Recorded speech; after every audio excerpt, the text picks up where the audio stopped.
Sana Murtaza, a 9-year-old Yazidi girl, watched ISIS fighters drag her mother away before she herself was loaded onto a bus with dozens of other terrified children. What happened next was part of a system so brutal and methodically organized that it would later be formally classified as genocide by the United Nations. However, this was not an isolated incident or the work of a few misguided extremists. In fact, this practice was a continuous process that evolved and was perfected across 14 centuries of Islamic conquests, from the era of the earliest caliphates to the modern atrocities committed by ISIS. The systematic sexual enslavement of captured women is considered one of the darkest chapters in human history.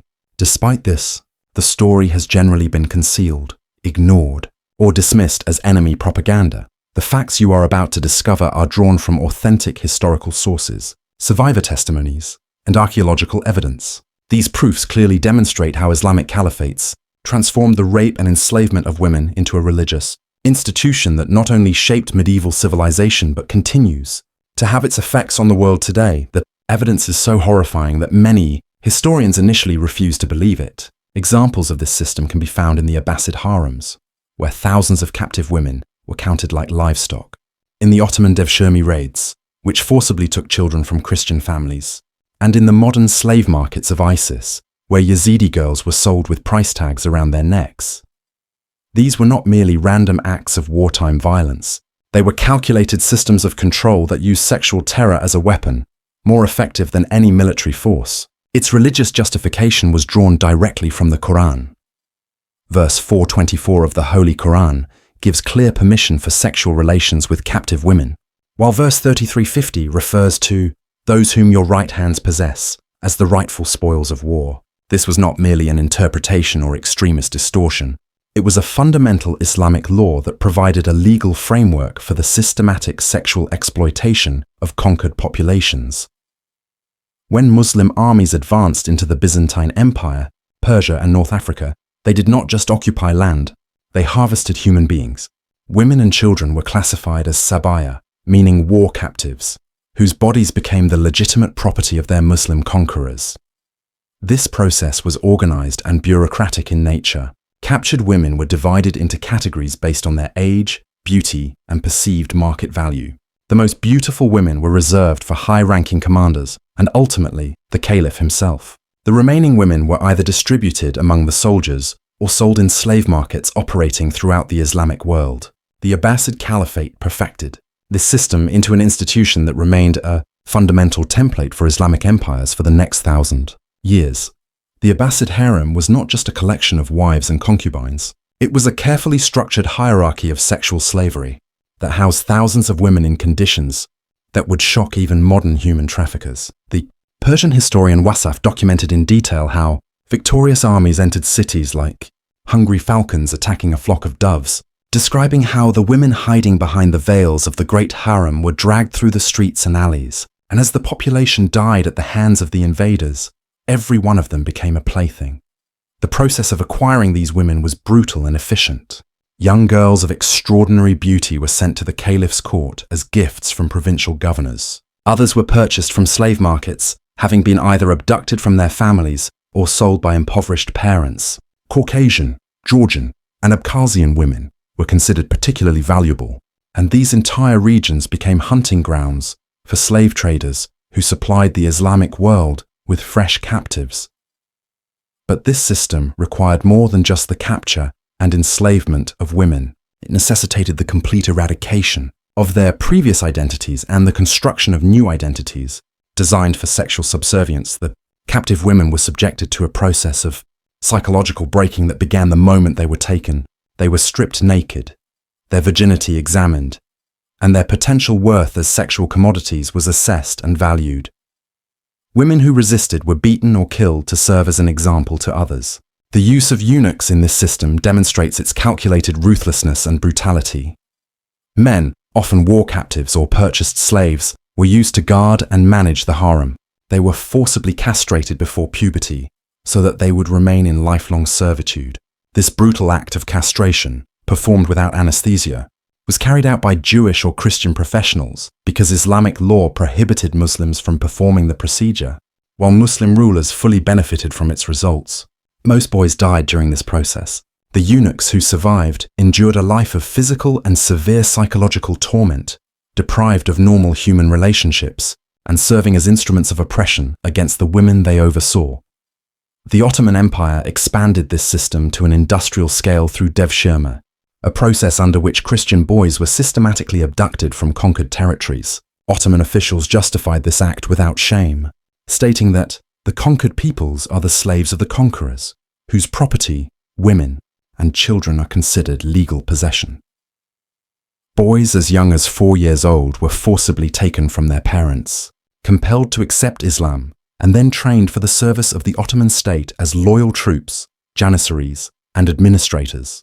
This caused severe psychological trauma in Christian communities, and folk songs today still preserve the grief of parents who watched their children disappear into the Islamic system. Although the devshirme practice was a violation of the dhimmi, protection supposedly granted to the people of the book, the practical and state interests of the Ottoman Empire outweighed religious considerations.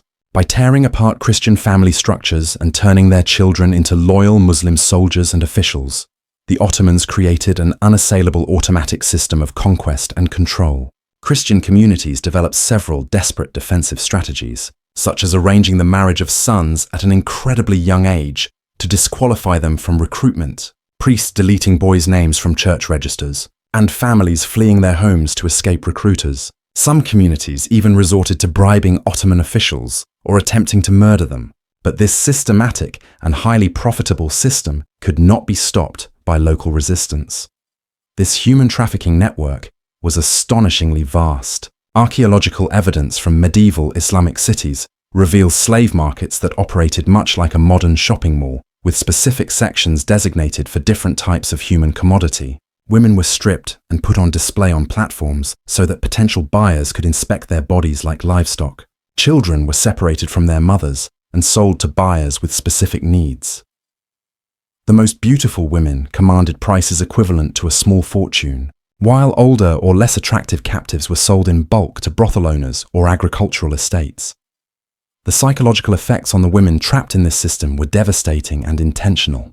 They were strictly forbidden from maintaining ties to their past lives, families, religions, or cultures. They were given new names, forced to learn Arabic, and required to convert to Islam. Refusal could lead to punishments ranging from beating to execution. The women who successfully adapted learned to express false gratitude for their enslavement, pretending to be happy to have been chosen to serve their Muslim masters. This system was supported by a comprehensive and detailed legal framework. Islamic jurisprudence developed complex rules to govern the treatment of female slaves, including when they could be used sexually, how their children would be classified, and under what circumstances they could eventually be freed.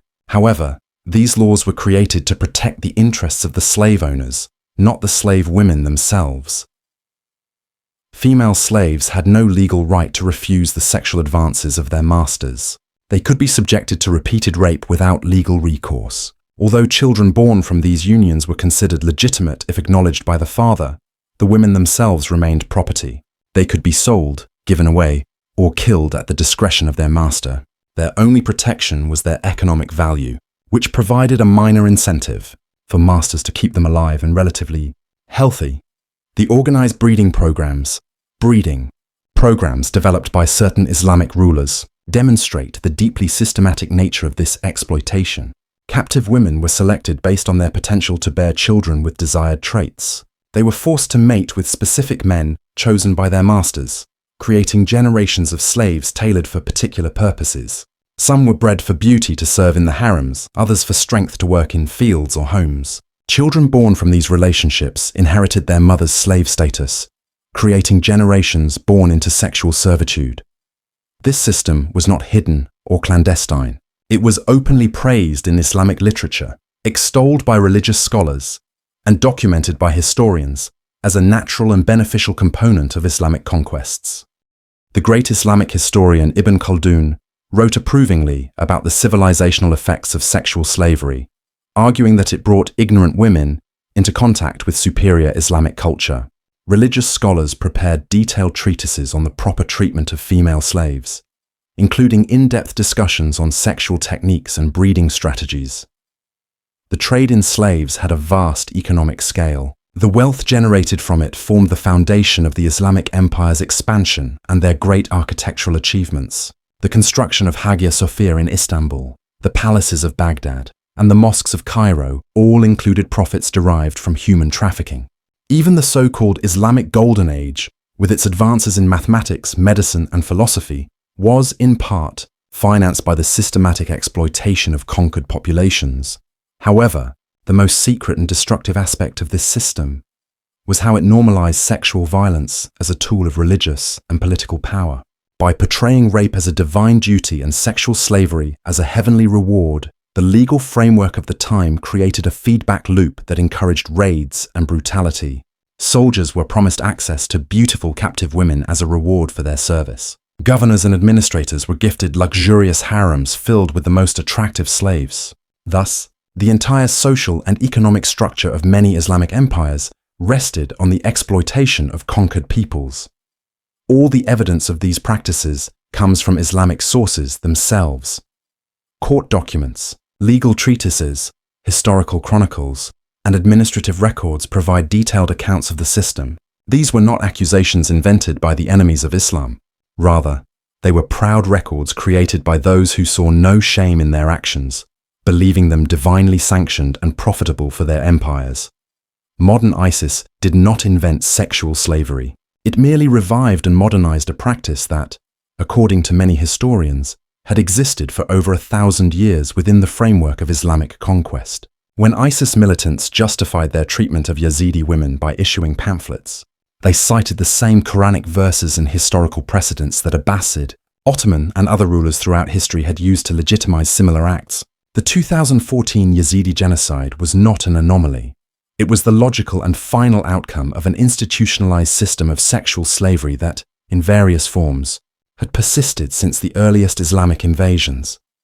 When ISIS fighters separated Yazidi women from their children and loaded them onto buses bound for slave markets, they were repeating methods perfected by generations of previous rulers. The process was the same one carried out countless times before. Captured women were stripped naked and examined by ISIS doctors, who checked for virginity and assessed reproductive health. The youngest and most beautiful were tagged with price labels and sent to Raqqa, the self-declared capital of the so-called Islamic State, where they were auctioned publicly like livestock. A 12-year-old Yazidi girl who survived this ordeal recounted how her captor viewed his sexual assault as an act of devotion to God. This was not the aberrant mindset of one extremist. It was part of ISIS's official ideology, published in its magazine Dabek and distributed among its fighters as religious guidance. The rape of non-Muslim women was presented both as a divine duty and as a spiritual reward for loyalty to the caliphate. ISIS did not conceal this revival of sexual slavery. It celebrated it. Its propaganda magazines cited classical Islamic legal texts to justify the practice and even published price lists for different categories of female captives. The group maintained a bureaucratic system for registering ownership and tracking the movement of enslaved women across regions. Every captured woman was recorded and assigned an identification number. Her ownership was formally registered with ISIS authorities, making escape nearly impossible. Any escaped slave could be identified instantly at checkpoints and returned to her owner. A few who managed to flee described a network of Arab and Kurdish smugglers, who initially freed around 134 captives per month. But as ISIS tightened control, rescue operations dwindled and the smugglers themselves became targets. The ideological framework ISIS used to justify these atrocities was the same one that, according to researchers, had been cited for centuries by Islamic jurists and theologians to rationalize similar systems of domination. They cited the same juridical viewpoints from medieval Islamic legal experts who had established the regulations overseeing sexual enslavement. Contemporary defenders assert these techniques depict a misrepresentation of authentic Islam. However, the historical documentation indicates a varied narrative. The organized the subjugation of conquered women wasn't a departure from Sharia law. It was the utilization of Islamic legal principles as comprehended and executed by each significant Islamic empire across history. The Abbasid caliphs, who constructed harems accommodating Countless imprisoned women were not contravening Islamic principles, they were tracking them. The Ottoman Empire sultans who established the abduction of Christian children was not undermining their belief. They were present, articulating it. The ISIS combatants, 9-year-old girls who were raped, weren't being disloyal. Teachings of Islam. They were putting them into action. The ongoing nature among historic Islamic sexual enslavement and contemporary ISIS activities discloses something essential regarding the character of these atrocities. They were notatums of ancient savagery or contemporary radicalism.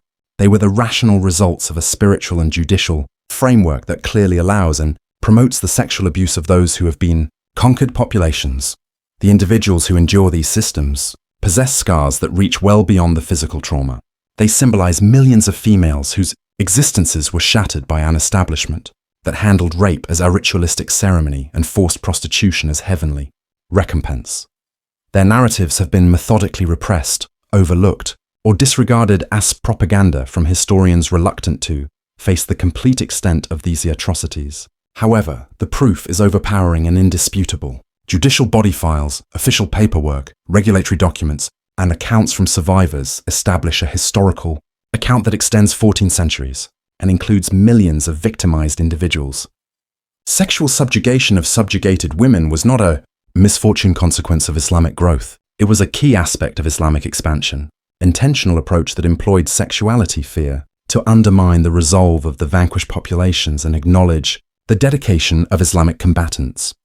The alteration of assault into spiritual obligation and sex trafficking into divine favor signifies one of the majority of organized types of systematized aggression within humanity past events. It established a cycle of feedback, domination and utilization that formed the advancement of Islamic culture and left marks that endure to this day. The children and women who endured within these frameworks merit having their narratives recounted without alteration or excuse. They are worthy of being recalled not as marginal notes to the ascent of Islamic empires, yet as individuals whose existence was shattered by a system that esteemed their bodies more than their humankind.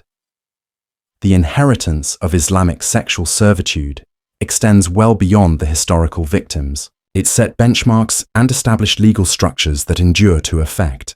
Perspectives regarding women in Islamic communities in contemporary times, the identical theological reasoning employed to rationalize the subjugation of Byzantine princesses and Yazidi kids persist to influence conversations regarding women's entitlements, permission, and physical self-governance throughout the Muslim world. Grasping this history isn't merely about advocating animosity or bias.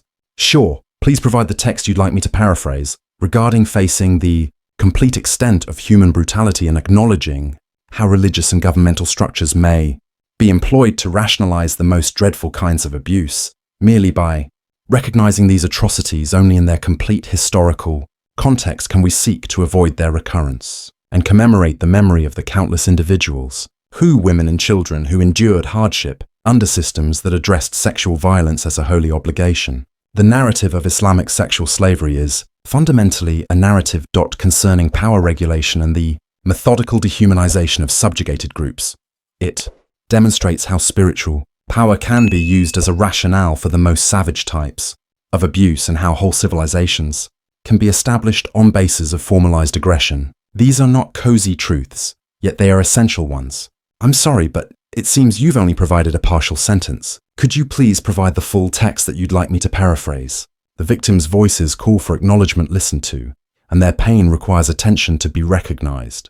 Only by confronting this can we start to history honestly, comprehend the ways in which humans are able of such organized brutality and what it requires effort to establish communities that safeguard instead of taking advantage of the vulnerable